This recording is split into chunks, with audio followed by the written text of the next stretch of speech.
쉬운 일을 하기 위해 힘든 일을 무시하면 뇌는 긴급한 상황에 대응하는 데 주로 쓰이면서 미루는 패턴을 반복한다.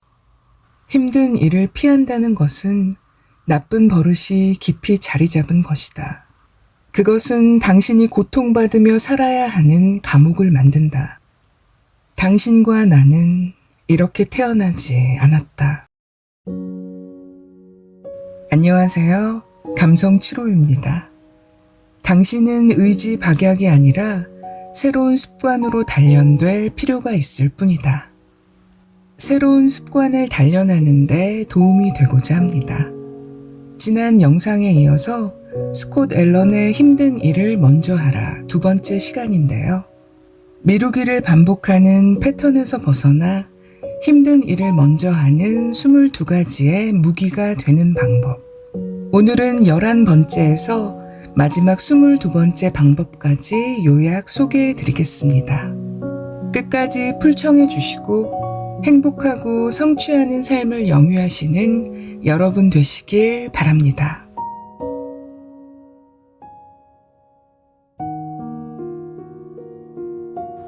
10일 안 미루는 사람들의 비밀. CEO 예술가 및 성공한 기업가가 멘토와 코치를 고용하는 이유는 무엇일까? 바로 책임감 때문이다. 세계적인 배우 휴 잭맨은 최근 팀 페리스와의 팟캐스트 인터뷰에서 자신에게 개인 코치가 있다고 밝혔다. 그는 매일 일과가 끝날 때 코치에게 자신이 달성한 작업을 메시지로 보낸다. 그의 작업 목록에 있는 어떤 것이 완료되지 않으면 코치는 그가 목표를 달성하지 못한 이유를 찾을 수 있도록 이끌어준다. 휴 잭맨도 자기 행동과 목표에 책임지기 위해서 누군가의 도움을 받는다. 당신의 목표와 진행 상황을 다른 사람과 공유하면 당신은 자신과의 약속에 더욱더 마음을 다하게 되고 긴장감을 유지하는 데도 도움이 된다. 우리가 스스로 정한 규칙을 깨기는 너무 쉽다. 하지만 책임을 함께 지는 파트너, 코치나 멘토와 함께 일하면 부담스러운 짐을 덜 수 있다. 우리는 자신을 위해서는 의도적으로 행동하지 않더라도 다른 사람을 위해서는 그렇게 한다. 당신이 자신에 대해서만 책임을 진다면 그 책임감을 저버리기가 너무 쉬울 것이라는 점은 분명하다. 자신에게 관대해져서 회피 사이클을 다시 시작하는 변명을 하면서 뒤로 물러나더라도 그 누구도 질책하지 않을 것이기 때문이다. 함께 책임을 지는 누군가가 있다면 일을 완료하는 데 도움이 된다. 책임감은 목표 달성의 열쇠다. 이 열쇠는 당신이 그냥 이유 없이 하기 싫은 날에 가장 큰 원동력이 되어줄 것이다. 비즈니스 파트너, 친구, 가족에게 책임을 함께 지는 동료가 되어달라고 부탁하라. 12. 자신을 달래면서 데리고 가야 한다. 자신을 잘 대해야 한다. 더 나은 삶을 위해 용기를 낸 자신에게 보상을 하라는 뜻이다. 미루는 습관을 극복하기란 쉽지 않다. 일이 잘 안 된다고 자신을 비난하지 마라. 쉬는 시간을 가져서 무리하지 않도록 하라. 장애물 하나를 극복했다면 재미있고 편안하며 일상의 기쁨을 가져다주는 무언가로 자신을 대접하라. 이렇게 하면 에너지 수준이 높아져서 다음 도전에 대비할 수 있다. 예를 들면 나는 일주일에 한 번씩 마사지도 받고 주기적으로 공원에 들르기도 한다. 다른 보상 활동으로는 영화 감상이나 가족 여행 등이 있다. 늘 생산적으로 일하는 것만으로도 번아웃이 오고 피로해진다.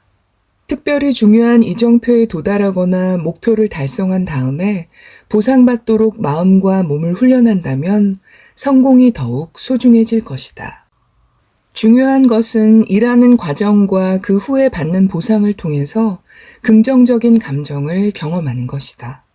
열심히 일해서 성공적으로 작업을 완료하거나 정해놓은 시간 동안 해야 할 일에 몰두한 다음 도파민 분비를 간절히 원할 때 자신에게 보상하라.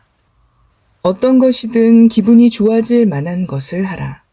그러면 뇌가 당신이 다음번 일을 시도하도록 동기를 부여한다. 매주 작은 성취를 달성하고 그에 대해 보상하라. 과정 중에 자신에게 보상하는 것도 보상까지의 거리를 단축하는 방법이다. 13. 유혹 묶어두기. 마음의 저항을 끊어내는 법. 의지력이 약해지고 회피 시스템이 발동되어 아무것도 하기 싫을 때는 어떻게 해야 할까? 당신도 나도 지금은 하고 싶지 않은 날이 많다. 내키지 않은 일을 아무리 억지로 하려고 해도 해내기가 정말 어렵다. 이것은 당연하게도 미루는 습관을 강화하는 결과를 낳는다. 내가 정말로 하고 싶지 않은 일을 하는 행동을 강화하기 위해 지난 몇 년 동안 썼던 원칙이 있다. 프리맥의 원리라고 알려진 이것은 미국의 심리학자 데이비드 프리맥이 꼬리 감는 원숭이를 연구하면서 정립한 이론에 바탕을 둔다. 프리맥의 원리에서는 당신이 원하는 어떤 행동을 하기 위해서는 그것보다는 덜 내키는 행동도 하게 될 것이라고 말한다. 예를 들어 차고를 청소하기 싫지만 끝내고 나서 가장 좋아하는 음료수를 마실 수 있다면 청소를 할 것이다. 하고 싶은 행동을 통해서 하기 싫은 행동에 대해 보상하는 것이다. 이 원리에 따르면 내키는 행동이 덜 내키는 행동을 강화한다. 프리맥의 원리는 유혹 묶어놓기로 이어진다. 특정 행동에 당신이 저항하고 있을 때 당신이 진정으로 원하는 활동을 할 수 있다는 약속을 통해 행동을 취하게 하는 것이다. 유혹 묶어놓기는 두 가지 활동을 동시에 합쳐서 하는 것이다. 예를 들어 개를 산책시키거나 운동하는 동안에 좋아하는 오디오북 듣기, 클라이언트와 업무적인 전화 통화를 하는 동안 공원을 산책하기, 온라인 강좌를 들으면서 메일함 정리하기, 옷을 개거나 다림질을 하면서 넷플릭스 보기 등이 있다. 이 접근 방식은 중요하지만 당장 결정적이지는 않은 일을 해야 할 필요성을 만들어준다. 유혹 묶어두기는 즉각적인 만족을 제거할 때 강력한 힘을 발휘한다. 이것은 미루는 습관을 끝내고 의지력을 높이며 어려운 일을 하는 것에 대한 저항을 깨고 좋은 습관을 형성하는 데 매우 효과적이다. 여기서 핵심적인 것은 유혹 묶어두기를 통해 재미있는 일을 하면서 단기적인 혜택과 즉각적인 만족을 누릴 수 있다는 점이다. 당신이 즐기는 일과 해야 하는 걸 알지만 피하거나 미루곤 하는 일을 합침으로써 단기적으로는 일을 미루지 않게 되고 장기적으로 좋은 습관을 쌓을 수 있다. 14. 시각화 훈련으로 뇌를 속여라. 힘든 일을 미루는 습관은 환상에서 시작된다. 당신이 미루고 있는 바로 그 일이 나중에 어떻게든 될 것이라는 환상말이다. 미루기로 하는 순간 당신의 상상력은 미래로 가서 자기 자신을 미래에서 그 일을 완수할 행동 대장으로 우상화한다. 그러나 우리가 이제껏 인생에서 배워왔듯이 이런 일은 거의 일어나지 않는다. 창조적 시각화는 명상의 일종이다. 이것은 당신의 삶에 긍정적인 변화를 일으키기 위해서 정신적인 이미지와 확신에 찬 말을 사용하는 기술이다. 마치 지금 일하고 있는 것처럼 시각화하면 진짜로 내가 그 행동을 하고 있다고 믿도록 마음을 속일 수도 있다. 시각화를 하면 나의 잠재의식이 행동 마비 상태에서 행동을 적극적으로 하는 상태로 바뀐다. 결단력 있게 일하는 나 자신을 볼 수 있다. 시각화를 하면 과정 중에 발생할 수 있었던 오류를 미리 제거할 수 있다. 이것은 당신이 미처 생각하지 못했던 것일 수 있다. 생각은 강력하다. 시각적인 리허설을 통해서 특정 상황에 자신을 놓아두면 일을 시작하기 전에 프로세스를 구축할 수 있다. 내면의 미루는 습관을 깨는데 시각화는 두려움을 없애는 주된 무기가 된다. 결과적으로 당신의 저항은 산산조각이 나고 당신은 절망이 아닌 희망을 느끼기 시작할 것이다. 먼저 상상한 다음 실행하라. 정신적 리허설은 당신을 성공의 자리로 데려다 놓는다. 당신의 두뇌는 당신의 상상 속에서 일어나는 일과 실제로 행하는 물리적 행위 사이의 차이를 인식하지 못한다. 시각화는 잠재의식의 창조성을 활성화하여 해결책을 내는데 더 노력하도록 동기를 부여한다. 시각화를 사용하면 새로운 수준의 동기부여를 경험하고 보통 때라면 피했을 법한 힘든 일을 하는 자신을 발견할 수 있게 될 것이다. 15. 데드라인이 없으면 영원히 미루게 된다. 달력은 단지 날짜를 확인하거나 치과 예약일을 적어놓기 위해 존재하는 것이 아니다. 힘든 일을 마무리하려면 명확한 강경책을 설정해 놓아야 한다. 일을 미루는 여러 가지 이유 중 하나는 그 일의 기한이 없기 때문이다. 달력은 중요한 역할을 한다. 우선순위에 있는 일들을 달력에 적어 놓는 행위는 일종의 의식이다. 힘든 일의 시작을 알리는 것이다. 자신과의 약속에 관한 한 달력은 가장 좋은 친구다. 일일 플래너를 써도 좋고 벽에 달력을 걸어놓고 써도 좋다. 나는 둘 다 한다. 스마트폰과 컴퓨터의 알람 설정도 추가로 해놓는다. 달력에 작업을 표시한다는 것은 오늘 작업할 일을 어떤 날짜까지 완료하겠다는 의미다. 16. 반복성 업무와 일회성 업무를 구분하라. 반복되는 작업의 목록을 만들어라. 그 중에 자동화할 수 있는 것이 있는가? 그렇다면 그에 대해서 매주 당신의 소중한 시간을 절약할 수 있는 기술이 있는가? 요즘은 활용할 수 있는 앱과 소프트웨어가 무궁무진하다.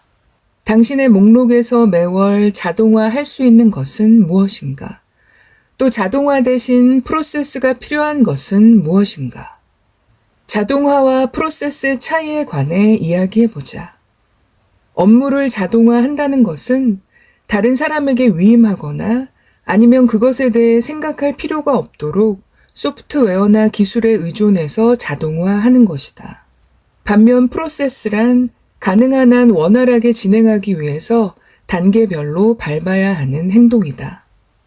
반복적으로 하는 업무는 프로세스를 구축함으로써 원활하게 수행할 수 있다.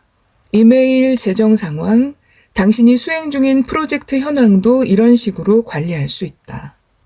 프로세스를 자동화하기가 어려워서 자체적으로 굴러가게 할 수가 없다면 프로세스를 당신의 고유한 시스템으로 만들므로써 자동화하는 방법을 쓸 수 있다.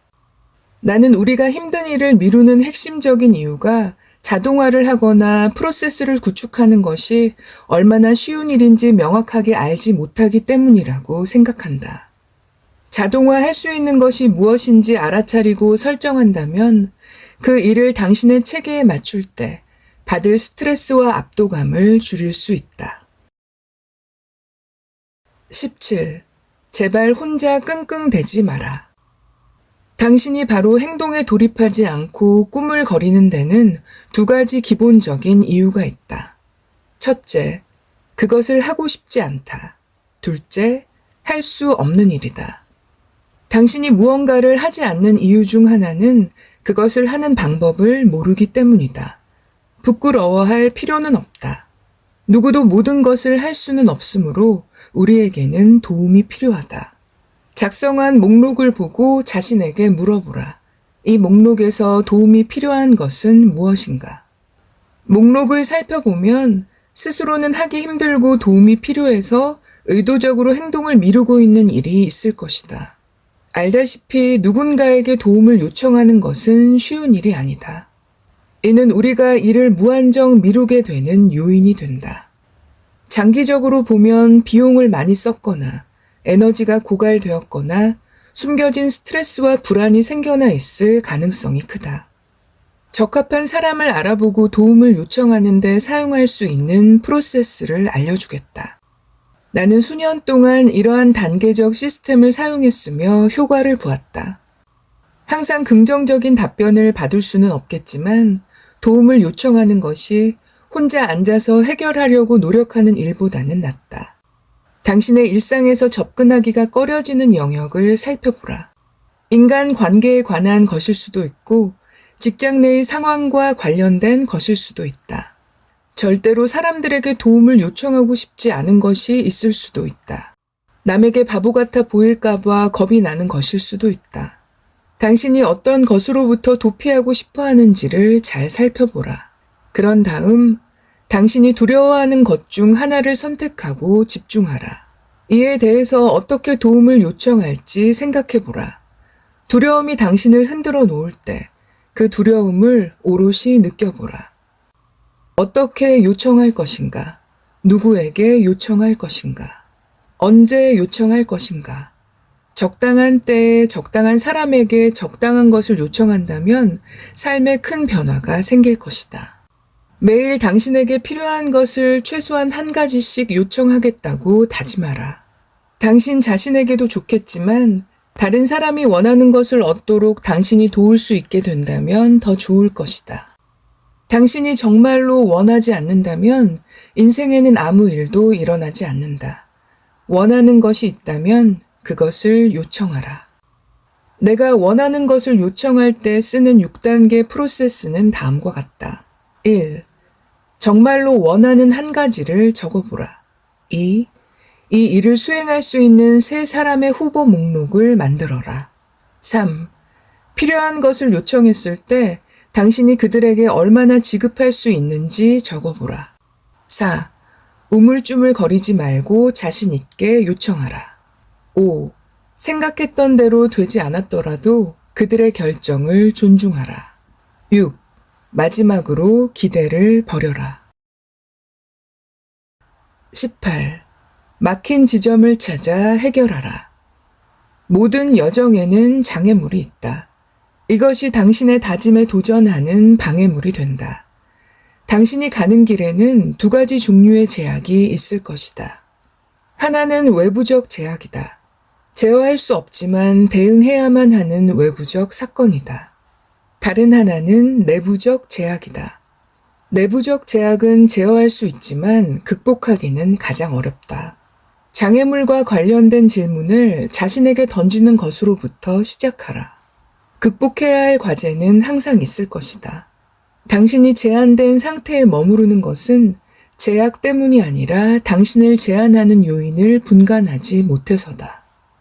당신의 성공 속도는 막혀있는 지점이 어디인지 파악하고 해결하는 것에 달려있다. 예외는 없다. 제약은 모든 조직에 존재하며 우리 모두에게 영향을 미친다. 내가 회사에서 일할 때 매출이 60% 감소했는데 시장 상황은 양호했다. 회사는 문제의 원인으로 외부적인 제약 조건을 찾는 데 집중하고 있었다. 그러나 내부적인 제약 조건에서 근본적인 원인을 파악하는 것으로 초점을 전환하자 몇 가지 결정적인 요인을 발견할 수 있었다. 회사 경영진은 영업과 마케팅에 관련된 제약 조건들을 제거하기 시작했고 3개월 만에 매출이 130% 증가했다. 가장 걸림돌이 되는 제약이 무엇인지 파악한다면 문제가 되는 부분을 없앨 수 있다. 당신을 방해하는 것은 언제나 있겠지만 당신이 더 빨리 움직여서 그것을 쳐내야 한다. 당신이 하는 일 중 하나가 병목 현상에 빠져 있는데 그것을 미루고 있다면 막혀있는 부분을 뚫어주는 게 우선이다. 19. 시간이 부족한 게 아니라 방향성이 부족한 것이다. 계획이 부실하면 언제나 노력한 것에 비해 빈약한 결과를 얻는다. 계획을 세우는데 실패하면 당신은 실패할 계획을 세우게 된다. 우리가 마음껏 활용할 수 있는 모든 기술, 앱, 일일 플래너는 한 주를 미리 계획하지 않으면 아무 의미가 없다. 계획을 도와주는 시스템으로 만들어 놓고 습관으로 들여야 한다. 계획이 중요한 이유는 첫째, 자신이 어디에 주의를 빼앗기는지 인지할 수 있다. 무엇을 해야 하는지 알고 있다면 방해 요소가 중간에 들어오더라도 이것이 시간 도둑이라는 점을 빠르게 눈치채고 우선순위 작업으로 되돌아갈 수 있다. 둘째, 압박감을 없앨 수 있다. 이 상태는 너무 일이 많은 나머지 멀티태스킹을 하면서 시간을 허비하고 우선순위가 낮은 업무에 집중하는 바람에 계획이 틀어질 때 발생한다. 미리 계획하면 압박감이 훨씬 덜 든다. 갑자기 압박감과 동시에 불안감이 스멀스멀 느껴진다면 보통 그것은 당신이 주의를 기울일 필요가 별로 없는 일을 계속하고 있기 때문이다. 나는 늦은 밤 잠자리에 들기 전에 당분이 높은 과자로 배를 채우는 습관이 있었다. 건강 전문가가 아니더라도 이것이 나쁜 습관이라는 것을 알 것이다. 이 버릇 때문에 수면의 질이 나빠졌고 아침에 일어날 때도 기분이 좋지 않았다. 그런데 알고 보니 잠자리에 들기 전에 긴장을 풀기 위해 TV를 보다가 생긴 습관이었다. 그래서 나는 TV를 없애버렸다. 여전히 초콜릿과 아이스크림이 먹고 싶었지만 TV가 시야에서 사라지자 그 갈망이 줄었다. 부정적인 습관을 유발하는 트리거가 있다면 그것을 불러오는 원인을 차단하라. 내 경우에 그것은 TV였다. 어떤 사람들에게는 소셜미디어 서핑이 트리거다. 그것이 당신의 삶에 부정적인 영향을 미친다면 없애라. 그러지 않으면 일이 제대로 굴러가지 않을 것이다. 이리저리 끌려다니면서 모든 것의 균형을 잡으려고 안간힘을 써야 할 것이다. 한 주를 계획할 때 삶의 질을 높여줄 수 있는 3가지를 빼먹지 마라. 이것들은 선택의 여지 없이 꼭 해야 하는 것이다. 가족과의 시간, 운동과 건강, 그리고 수면이다. 아마존의 창업자 제프 베조스는 하루에 8시간을 잔다고 한다. 일론 머스크는 7시간을 자는 아침형 인간이다. 연구 결과에 따르면 6시간 미만으로 잠을 자면 수명이 20년 단축될 수 있다. 집중력이 떨어질 뿐만 아니라 수면 부족의 부작용인 브레인 포그가 생길 가능성이 커진다. 잠자리에 들기 적어도 1시간 전에는 긴장을 풀기 시작하라. 전자기기와 TV를 꺼라. 잠자리에 들기 직전까지 TV를 보는 것은 나쁜 습관이다. 잠자리에 들었을 때의 마음가짐이 곧 깨어날 때의 마음가짐이다. 건강한 수면 습관을 들이면 집중력이 더 높아져서 덜 미루게 될 것이다. 나는 잠들기 전 30분 동안 조용히 성찰하는 시간을 갖고 책을 읽고 다음날 계획을 검토한다. 이 모든 것은 궁극적으로 에너지를 생성하는 일이다. 당신의 두뇌와 몸은 에너지를 재충전하기 위해 긴장을 풀고 휴식을 취할 필요가 있다. 20. 스스로를 구속하는 장치 만들기. 심리학자들은 미래의 결과를 달성하기 위해서 현재 하는 행동이나 선택을 설명하기 위해 구속장치라는 용어를 만들었다. 미루기는 모호하고 교묘한 마음의 행동이어서 우리가 행동을 완전히 바꿔놓기 위해서는 각오를 해야 한다. 미래의 자신은 장기적인 계획을 선호하지만 현재의 자신은 즉각적인 만족을 원한다. 성공하려면 중요한 습관을 중심으로 요새를 구축하고 어떤 대가를 치르더라도 자신의 행동을 보호해야 한다. 장기적인 미래 목표를 달성하고 미루는 습관을 끝내는데 구속장치가 어떻게 도움을 줄 수 있을까? 바로 저항이 낮은 길을 제거하는 것이다. 미루는 습관은 선택해야 할 상황이 생겼을 때면 언제나 나타날 위험이 있다. 의사결정의 필요성을 없애고 미리 습관을 자동화하면 장기적으로 긍정적인 결과를 기대할 수 있다. 제임스 클리어가 아주 작은 습관의 힘에서 언급했듯이 목표는 내 행동을 미리 막아놓음으로써 미루는 습관을 줄이는 것이다. 예를 들어 나는 스마트폰을 켜고 페이스북을 확인하는 것을 그만해야 했다. 내 해결책은 앱을 삭제하는 것이었다. 돈을 모으고 싶었을 때는 매달 월급에서 자동으로 15%가 빠져나가도록 만들었다. 더 많은 글을 쓰고 집중력을 유지하기 위해서 게임을 그만둬야 했을 때 나는 플레이스테이션을 팔았다. 힘들었지만 효과가 있었다. 역사적으로 유명한 중국의 장군 한신은 많은 전투에서 군대를 승리로 이끈 전쟁 전술로 잘 알려져 있다. 그는 병사들을 강을 등진 채로 배치해서 적군을 정면으로 공격할 수밖에 없게 만들었다. 에르난 코르테스는 신세계에 도착했을 때 항구에서 배를 태워버렸다. 그의 부하들이 섬을 침략하지 않으면 죽을 수밖에 없도록 몰아붙인 것이다. 이것이 바로 구속장치다. 물론 당신이 군부대를 책임질 필요는 없다. 그러나 자신의 삶을 책임져야 한다. 당신은 얼마나 간절히 변화를 원하는가? 내일의 결정 피로와 미루기를 줄이기 위해서 오늘 무엇을 할 수 있는가?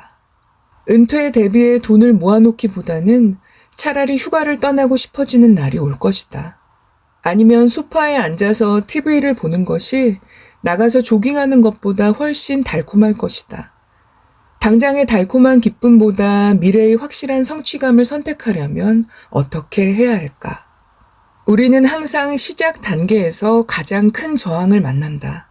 그래서 시작의 기술이 중요하다. 얼마나 많은 일을 하느냐가 중요한 것이 아니라 실제로 그 일을 하는지가 중요하다. 한 달에 한 번 30분씩 스트레칭을 하는 것보다는 30일 동안 하루에 5분씩 스트레칭을 하는 것이 낫다. 첫 책을 쓰는 작가들이 쓰는 과정에 어려움을 겪을 때면 나는 늘 같은 조언을 한다. 첫 주 동안 하루에 100단어를 써라. 그 다음 주에는 최대 200단어를 써라. 할 수 있다면 하루에 최대 1000단어를 써라. 배를 태운다는 것은 멋진 이야기지만 특정 행동을 적극적으로 멈추고 싶다면 당신 주위에서 충동적인 트리거만 제거하면 된다. 언젠가 하겠다는 말은 그만하라. 오늘 하되 아주 쉽게 만들어서 즉시 성취할 수 있도록 하라. 작지만 의도적인 약속을 지금 하면 그것이 미래의 큰 성공으로 이어질 것이다. 21. 주변을 긍정적 신호로 채워라. 주위에 긍정적인 시각적 신호를 심어 놓으면 미루는 습관이 힘을 잃을 수 있다. 많은 습관은 우리가 보고 듣고 만지면서 얻게 되는 자극으로 인해서 유발된다. 이것은 당신의 환경적인 트리거이며 당신의 성장과 발전에 도움을 줄 수도 있고 방해가 될 수도 있다. 정크푸드 대신 채소와 과일로 냉장고를 채워둔다면 배가 고파서 냉장고를 열었을 때 초콜릿 케이크 대신 바나나를 집게 될 것이다. 이것이 긍정적인 트리거다. 부정적인 트리거의 예로는 스마트폰이 있다. 대부분의 사람이 평균적으로 하루에 400번 이상 스마트폰을 확인한다는 사실을 알고 있는가? 누구라도 엄청나게 산만해질 수밖에 없다. 시각적 신호는 당신의 행동을 유발한다. 따라서 당신의 스마트폰이 소셜미디어나 이메일 또는 페이스북 메신저를 확인하게 하는 부정적인 트리거라면 진동이 오거나 신호음이 울릴 때마다 당신은 자극받아서 응답하려고 할 것이다. 스마트폰을 확인하려고 할 때 올바른 트리거로 연결되도록 설정하라.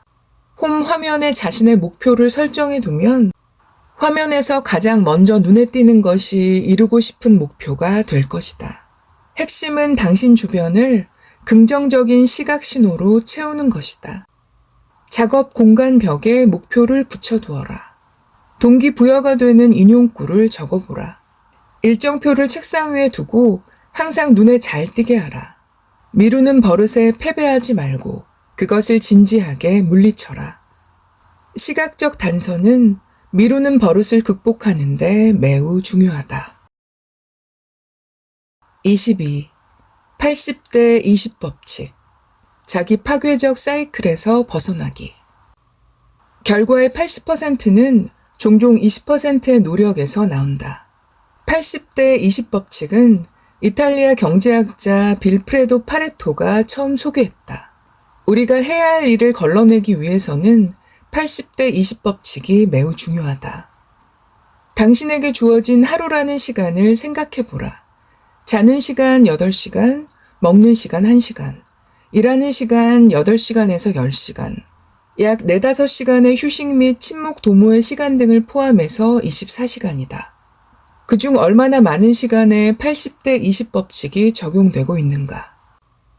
아무리 열심히 일한들 일한 시간보다는 수행하는 작업의 질이 중요하다. 우리가 힘든 일에 저항할 때 보통은 낭비되는 80%의 시간에 빠지기 쉽다. 쉬운 일만 처리하면 항상 가치가 낮은 일부터 시작해서 처리하는 습관을 갖게 된다. 이렇게 당신의 기본 습관이 형성될 것이다. 매일 당신의 최우선순위 업무부터 시작하라. 하루를 시작하고 처음 30분 동안 그것을 하라. 당신에게 큰 포부가 있다면 최선의 시간 사용법을 찾기 위해 노력해야 한다. 하루의 20%가 최상의 결과의 80%를 만든다. 나는 하루를 시작할 때마다 자신에게 묻는다. 내가 지금 하는 일이 상위 20%에 해당하는가? 아니면 하위 80%에 속하는가? 이 결정적인 질문은 당신의 인식을 현재로 끌어들인다. 그것은 당신이 매일 가장 먼저 하는 일이 무엇인지 깨닫게 해준다. 많은 사람이 습관적으로 아무 소용이 없는 일부터 시작한다. 그들은 이메일을 확인하고 이런저런 앱을 열어보고 과거와 관련된 일에 대해 생각하는 것으로 하루를 시작한다. 쉬운 일에 빠져드는 습관을 물리쳐라. 반짝이는 물체와 쓸데없는 일에 시간을 낭비하게 만드는 습관 말이다. 자신감을 채울 수 있는 일을 하라. 힘든 일, 즉 뿌듯해질 수 있는 일을 먼저 하라. 이 훈련을 꾸준히 하면 몇 주 안에 80대 20 법칙을 당신 삶에 적용하게 될 것이다.